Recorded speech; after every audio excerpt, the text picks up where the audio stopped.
you define a fighting game franchise spanning over the course of 27 years? Do you define it by the insurmountable roster or iconic characters? Is it defined by creating regulations and changing the gaming world entirely? However you define it, Mortal Kombat is a franchise that continues pushing boundaries to this day, providing the fighting game community with the goriest, most detailed, and honestly most hype-inducing battles out there. We're going to take a quick look back at some of the milestones Mortal Kombat has laid down for games in the fighting genre going forward into 2019, with the release of Mortal Kombat 11 right around the corner. I'm Kiba. And I'm Cole. And we're the Retrocade, with a quick history of Mortal Kombat.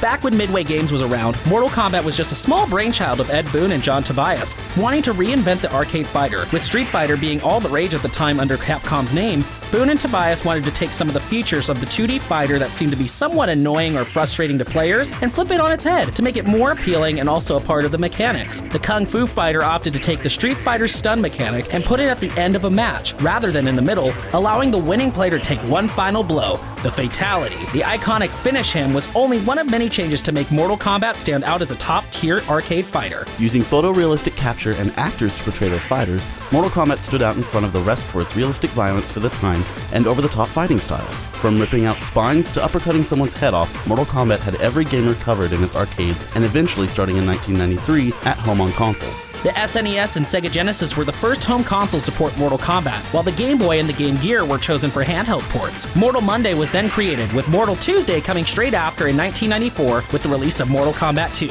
Even though it was popular in arcades, the first major upset for Midway and Mortal Kombat, as well as gaming as a whole, came about once MK had hit home consoles. On Capitol Hill, the focus was on video games, amid complaints that some of them promote the very thing that most people are trying to prevent. Video game manufacturers today issued something of a preemptive strike aimed at keeping violent and sexual images away from kids. NBC's John Cochran now.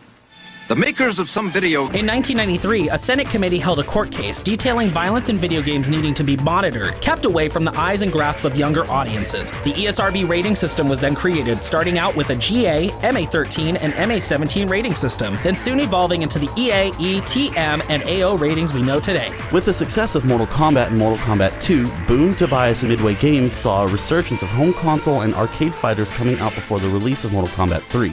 These titles found a way to integrate 3D mechanics while also revamping their own style. In an effort to compete, the release of Mortal Kombat 3 still opted for 2D fighting mechanics, but upped the intensity, gore, photorealism, and roster while trying to make things fresh by removing fan-favorite characters like Scorpion and Johnny Cage.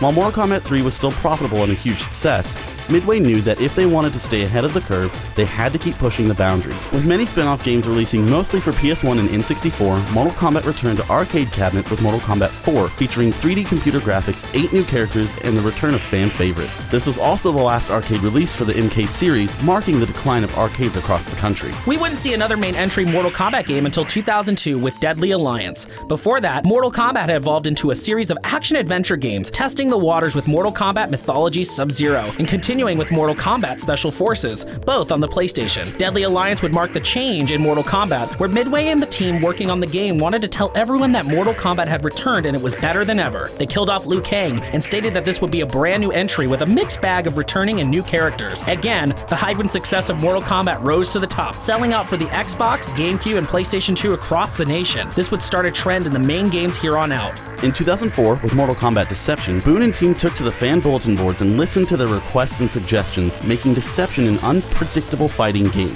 the likes of which would create features they could never imagine. They added puzzles and chess minigames, a 26-player roster, and online features which was still new to the console world. The GameCube was left out of the development process for online due to the difficulties in restructuring the game for the system. It was later released exclusively in North America in 2005. The 7th installment would arrive in the form of Mortal Kombat Armageddon for PlayStation 2, Xbox, and then in 2007, the Nintendo Wii. Armageddon featured a whopping 62-player roster, an option to create a fighter, and even take a jab at Mario Kart by adding Motor Combat, featuring enlarged heads of characters as they drove around and attacked each other with items. This game would mark the second to last entry for Midway Games as their unfortunate bankruptcy in 2000 2009 drew near. Mortal Kombat vs. DC Universe released in 2009 with mixed reviews, showing off the Unreal Engine 3 but downgrading to a T rating, opting to cut the gore and intensity that Mortal Kombat had been known for since the beginning.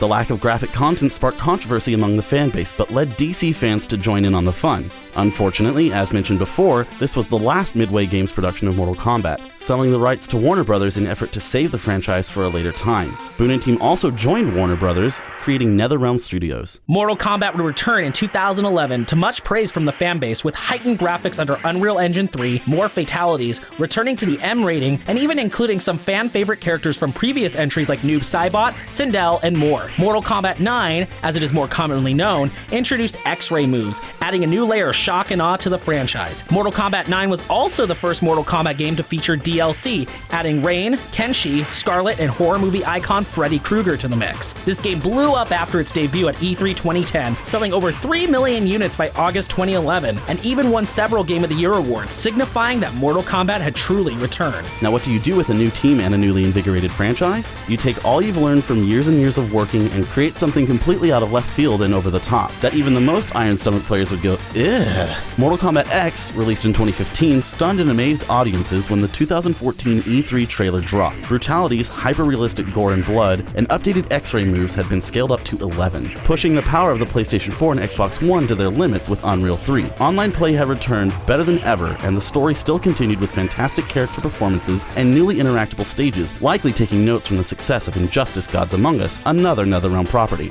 The DLC involved with Mortal Kombat X also pleased audiences with the further inclusion of horror icons and returning characters such as Jason Voorhees, Leatherface, the Xenomorph, the Predator, Tanya, Trimmer, Bo Rai Cho, and Triborg, the culmination of Cyrax, Sector, and Smoke. What a better way to showcase your gore than with some of horror's best taking the fight to Outworld. Mortal Kombat 11 is right around the corner, showcasing the best of the best when it comes to the folks at NetherRealm Studios. A tale of the past and the present, duking it out to decide the future. Mortal Kombat 11 will feature a fleshed-out storyline, diverse character pool for new and returning players, a level of graphic content that even outshines Mortal Kombat X, and a mysterious cast of DLC characters that everyone is waiting to sink their teeth into. Or spear, if you're Scorpion. Much like the game's story, Mortal Kombat 11 will further push the boundaries of video games today, molding the future while celebrating its past. We can see a whole new level of love for these characters and this franchise in the way the developers pulled no punches in designing the most brutal fight to the death we've ever seen. Who will you choose to test your might with? What moment of Mortal Kombat's history do you enjoy most? We know we're going to have a tough time deciding who our main combatant will be. Pick your character and we'll challenge you in Mortal Kombat. I'm Kiba. And I'm Cole. And we're the Retrocade with a quick history of Mortal Kombat.